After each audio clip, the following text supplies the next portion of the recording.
हम पूरे मना है, हम पूरे अल्लाह मना है, मना है, मना है। तब ये जो हाथा उठाएंगे ना, मनाए मनाए मनाए मनाए, बल्कि उसमें अबू बकर सिद्दीक का हाथ नहीं उठेगा, उमर रजी अल्लाह ताला अन्हु का नहीं उठेगा, उस्मान रजी अल्लाह ताला अन्हु का नहीं उठेगा, आयशा रजी अल्लाह ताला अन्हा का नहीं उठेगा, खदीजा रजी अल्लाह ताला अन्हा का नहीं उठेगा, कोई सहाबी का नहीं उठेगा, पूरे 1400 साल बाद वालों का उठेगा। अल्लाह ताला बोलेंगे अरे तुम लोग क्यों मनाए? अल्लाह हमारे नबी से मोहब्बत थी, आशिक रसूल थे, मनाए। अच्छा ऐसा, अच्छा अबू बकर तुम क्यों नहीं मनाए? क्या है कि अल्लाह माफ कर दो, बोलेंगे क्या कर रहे तुम लोग? अल्लाह पलट के बोलेगा कमबख्तों, मेरे नबी के सहाबा जो नहीं किया वो तुम क्यों किए? अब आप अस्सलामु अलैकुम व रहमतुल्लाहि व बरकातुहू। लकल हम्दु या अल्लाह, अस्सलातु वस्सलामु अलैका या रसूल अल्लाह, अस्सलातु वस्सलामु अलैका या हबीब अल्लाह सल्लल्लाहु तआला अलैहि वसल्लम। दोस्तों, मैं मोहम्मद इस्माइल हुसैन नूरी और आप देख रहे हैं हमारा चैनल शरीअत मुतारा का हुक्म और क्यों। आज मैं आपको ईद मिलादुन्नबी सल्लल्लाहु तआला अलैहि वसल्लम के ताल्लुक़ से बताने की कोशिश करूँगा। बहुत सारे लोग अब देखिएगा 12 बिल अव्वल के ख़िलाफ़ बयान देंगे, तकरीर करेंगे और कहेंगे कि हुजूर के ज़माने में ईद मिलादुन्नबी सल्लल्लाहु तआला अलैहि वसल्लम मनाया गया ही नहीं, तो अभी क्यों मनाते हो? उसी का जवाब मैं आपको पेश करने की कोशिश करूँगा। आप पहले जो मुखालिफ हैं उनके बयान को सुने, उसके बाद जो है जो इनके तरफदारी यानी कि जो ईद मिलादुन्नबी सल्लल्लाहु तआला अलैहि वसल्लम मनाते हैं, हमारे तरफ से क्या जवाब है उसको भी आप समाअत करें और ख़ुद दोनों तकरीर, दोनों बयान समाअत करने के बाद खुद फैसला करें कि ईद मिलादुन्नबी सल्लल्लाहु तआला अलैहि वसल्लम मनाना ये क्या है, जायज़ है या नहीं है। आप खुद ही सोचें और खुद ही फैसला करें। अब मनाए तो हम पूरे मनाए, हम पूरे अल्लाह मनाए, मनाए, मनाए। तब ये जो हाथा उठाएंगे ना, मनाए मनाए मनाए मनाए, बल्कि उसमें अबू बकर सिद्दीक का हाथ नहीं उठेगा, उमर रजी अल्लाह ताला अन्हु का नहीं उठेगा, उस्मान रजी अल्लाह ताला अन्हु का नहीं उठेगा, आयशा रजी अल्लाह ताला अन्हा का नहीं उठेगा, खदीजा रजी अल्लाह ताला अन्हा का नहीं उठेगा, कोई सहाबी का नहीं उठेगा, पूरे 1400 साल बाद वालों का उठेगा।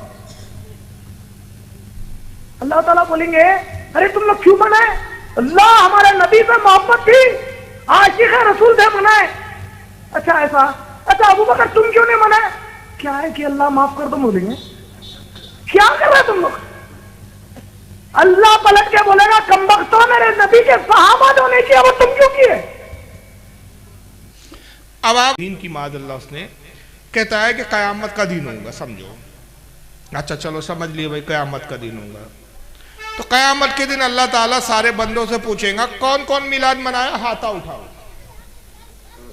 हैदराबादी ये हो तो हाथ को हाथा बोलते हो, तो सारे लोगों का हाथ उठेंगे, इस दौर के लोगों का सब हाथ उठा के कहेंगे अल्लाह हमने मनाया, अल्लाह हमने मनाया, हमने मनाया। मगर अबू बकर सिद्दीक का हाथ नहीं उठेगा, हज़रत उमर का नहीं उठेगा, साहबा कराम का नहीं उठेगा, हज़रत आयशा, फातिमा, दीगर साहबा का किसी का हाथ नहीं उठेगा। तो अल्लाह पूछेगा कि तुम लोग मिलाद क्यों मनाए? तो मिलाद मनाने वाले कहेंगे अल्लाह तेरे नबी से मोहब्बत थी इसलिए मिलाद मनाते थे। तो अल्लाह अबू बकर से पूछेगा, अबू बकर सिद्दीक से, कि अबू बकर तुमने मिलाद क्यों नहीं मनाया? तो अबू बकर कहेंगे अल्लाह माफ़ कर दो, हमने इसलिए नहीं मनाया कि हमारे ज़माने में मिलाद ही नहीं था। तो अल्लाह पलट कर बोलेगा कि कम बख्तो, जो काम मेरे नबी के साहबा नहीं किए वो तुमने कैसे किया? ये पूरी बात मैंने अपने लफ्ज़ों में सुना दी। अब आइए ज़रा इनकी जहालत और बेवकूफ़ी को समझने के लिए आप ही पर मैं एक मिसाल देता हूँ जो आप समझते चले। पूरा मजमा बैठा हुआ है अल्हम्दुलिल्लाह।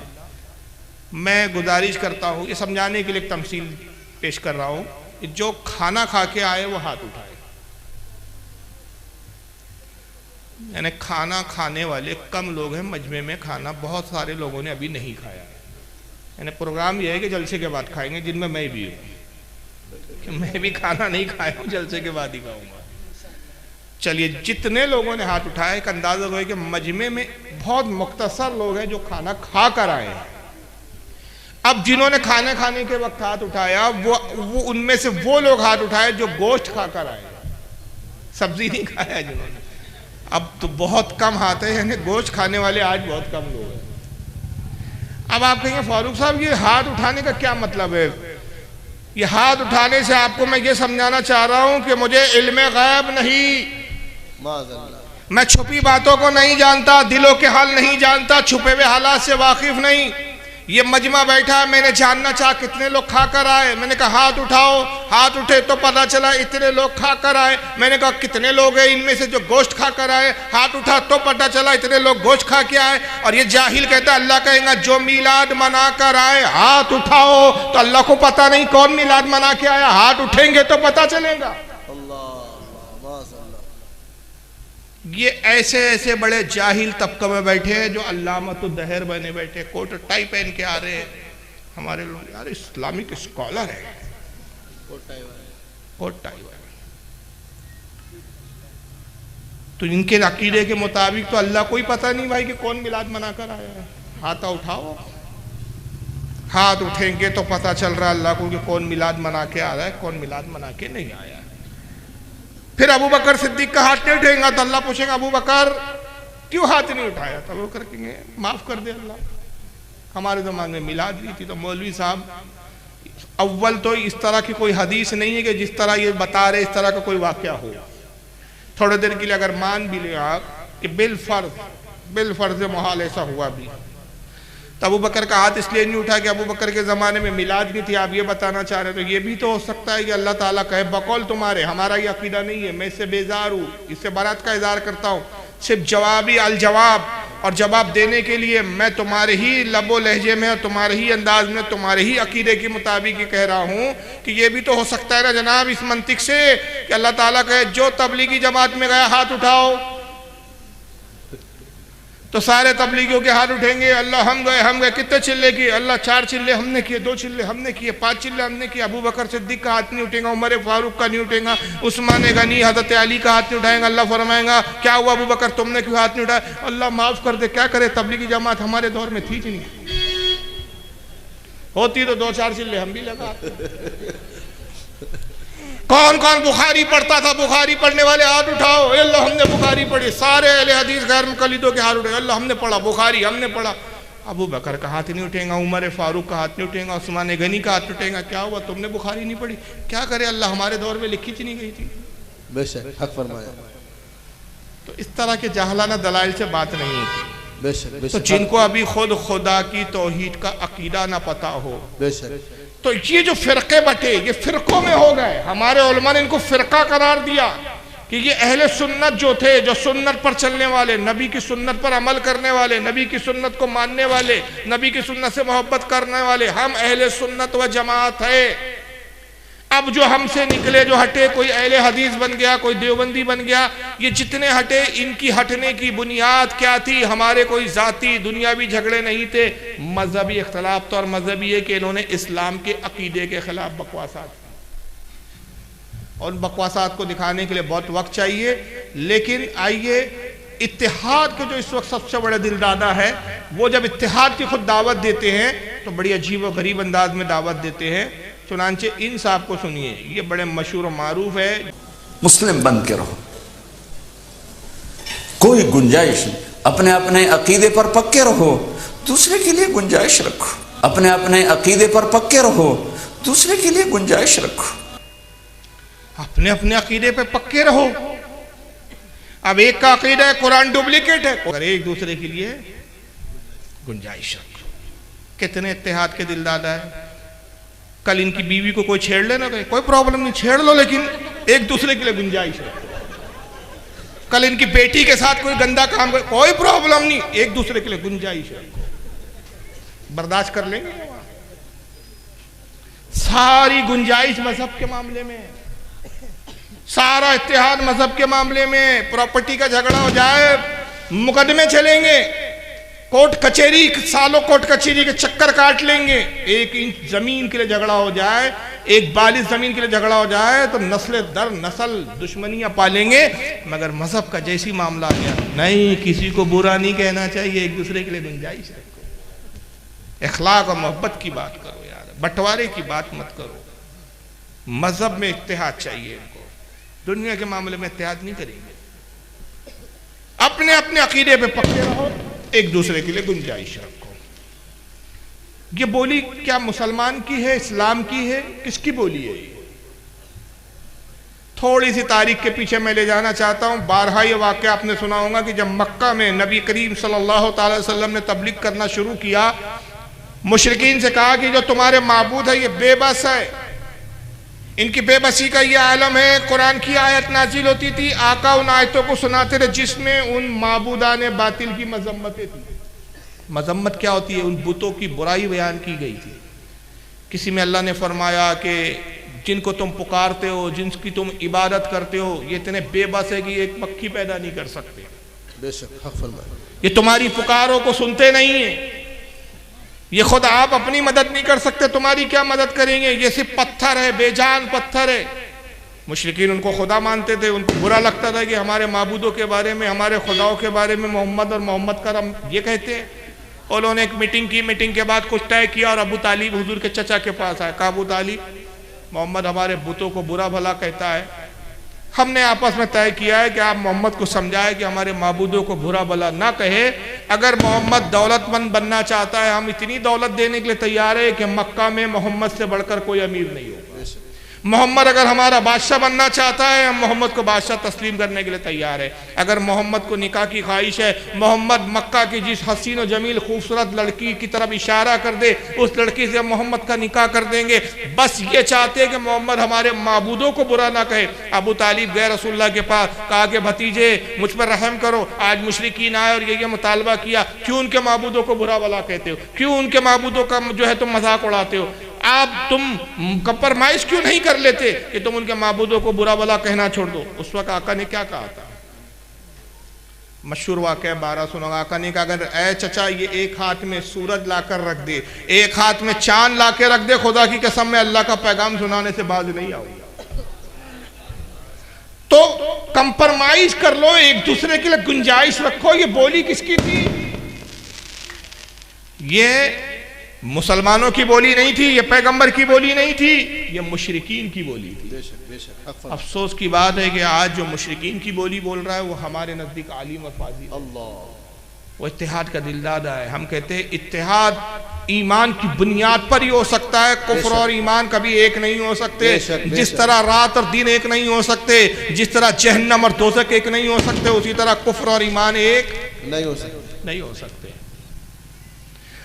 और तारिक जमील साहब जो कह रहे हैं कि अपने अपने अकीदे पर पक्के रहो, एक दूसरे के लिए गुंजाइश रखो, मैं तारिक जमील की इस बात को कबूल करने के लिए तैयार हूँ। बल्कि अगर वो सिर्फ एक मुतालबा मेरा पूरा कर दे तो मैं उनका मुबल्लिग बन के उस बात की तबलीग करना शुरू कर दूँ। छोटा सा मुतालबा, तारिक जमील साहब तक ना आवाज़ पहुँचे, हालांकि जाती है नेट पर 50 बार मैं चैलेंज कर चुका हूँ। उनका कोई चाहने वाला यहाँ इलाहाबाद में वो जवाब दे दे कि भाई हम जवाब देने के लिए तैयार हैं।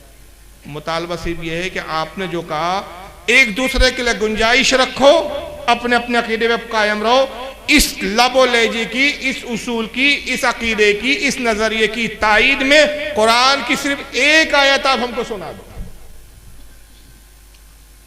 भाई अगर आप बोल रहे हो तो इस्लाम की बोली होना चाहिए ना, आपकी बोली से इस्लाम की बोली की तायीद होनी चाहिए ना। तो कुरान अजीम में कहा अल्लाह ने फरमाया कि अपने अपने अकीदे पर कायम रहो और एक दूसरे के लिए गुंजाइश रखो। एक ऐसी कुरान की आप आयत पेश कर दो, खुदा की कसम क़यामत आ जाएंगी, इस तरह की कुरान की एक आयत पेश नहीं कर सकते। जहाँ जहाँ कुरान ने कहा, कुरान अजीम ने कभी ये नहीं कहा कि एक दूसरे के लिए गुंजाइश रखो, अपने अकीदे पर कायम रहो, बल्कि कुरान ने जब भी कहा तो क्या कहा?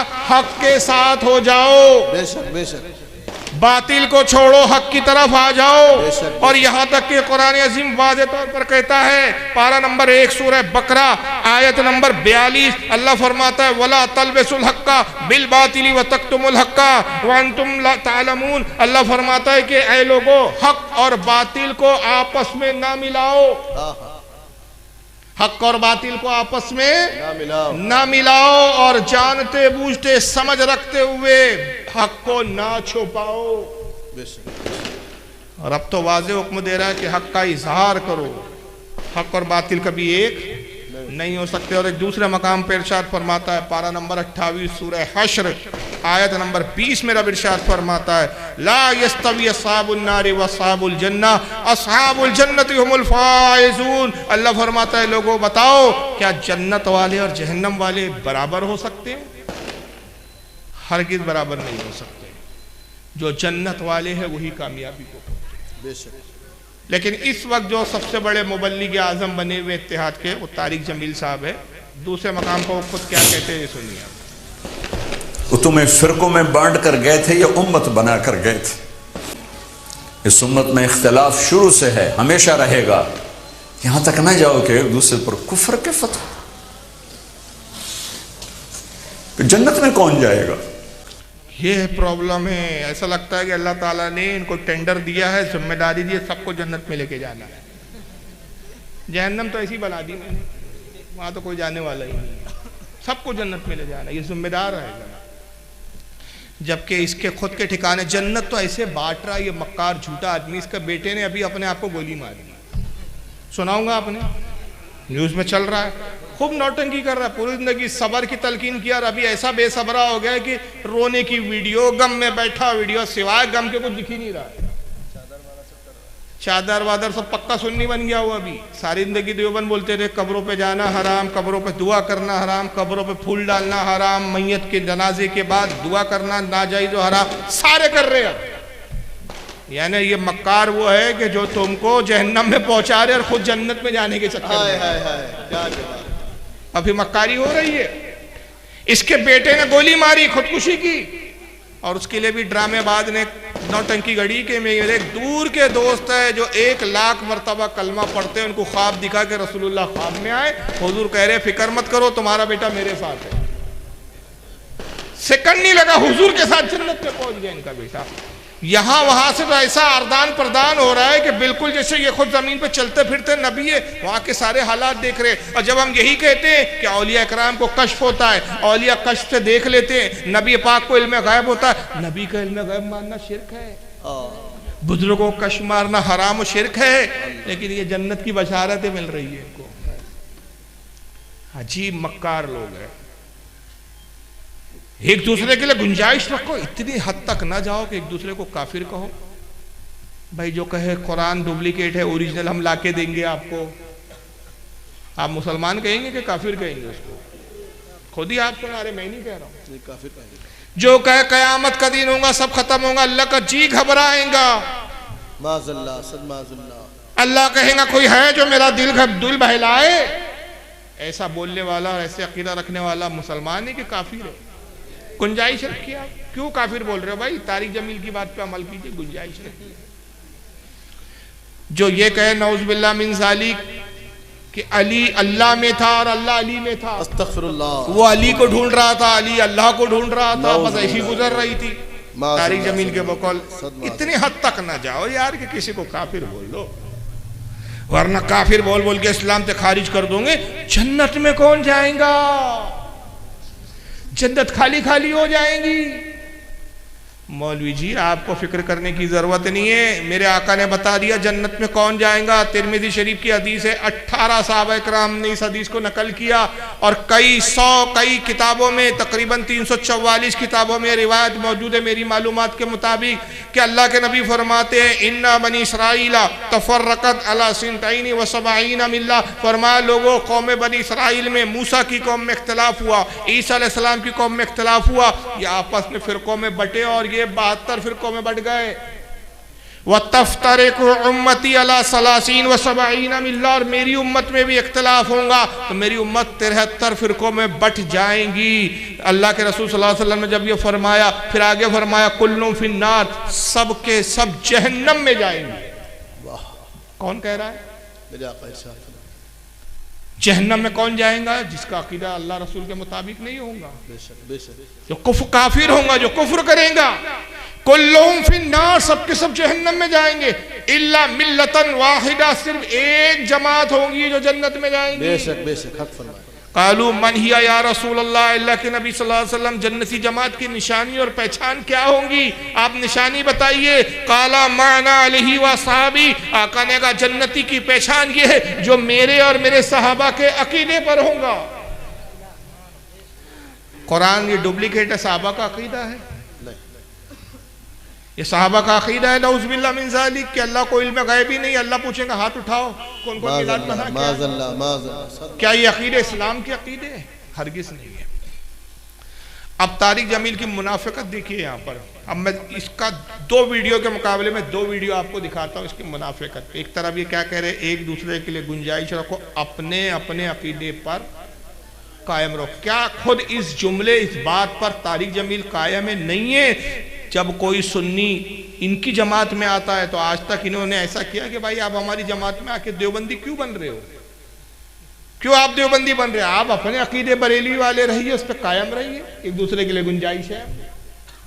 अगर आप लोगों के अकीदे कन्वर्ट नहीं कर रहे हैं, लोगों के अकीदे नहीं बिगाड़ रहे हैं, तो फिर जमातें क्यों चल रही है आपकी? और इस मौके पे एक बात मैं अर्ज करना चाहता हूँ, हमारे बहुत सारे भोले भाले लोग कहते हैं यार देखो हालात इतने नाजुक है, ये सब बोलने की ज़रूरत नहीं है, सब मत बोलिए आप। ये खुद आते कमीने और कहते अरे साहब क्या आप वहाबी सुन्नी लगा रखे, क्या शिया सुन्नी लगा के रखे हैं, मुसलमान देख रहे नहीं फिलिस्तीन में क्या हो रहा है, ऐसा मालूम हो रहा है जैसे फिलिस्तीन में यही जाके लड़ने वाला है, पूरा टेंशन इसी के ऊपर है। मक्कारी करते हो यार। अच्छा तुम्हें फिलिस्तीन का हालात की खबर है, तुमको परेशानी है, हिंदुस्तान के मुसलमानों की तकलीफ है, आपने अपने मराकिज़ बंद कर दिए, आपने अपनी तबलीगी जमात के काफिले बंद कर दिए, क्या आपकी जमातों ने सफर करना बंद कर दिया? क्या आपने ये कहकर अपने मरकज को ताले लगा दिया, फिलिस्तीन के हालात खराब है हम मरकज बंद करते हैं, कोई तबलीग नहीं, अभी कुछ नहीं करना है, चुप बैठे रहो यार। तुम लोगों में अपनी बदअकीदगी फैलाने के लिए मुसलसल सफर करते हो, मुसलसल काफिलों में जाते हो, लेकिन जैसी सुन्नी तुमको रोकने के लिए कुछ जद्दोजहद करता है तो फिर कुछ एजेंट, कुछ दोगले छोड़े जाते हैं। अरे यार हालात कितने खराब है, क्यों किसी के बारे में बोलते?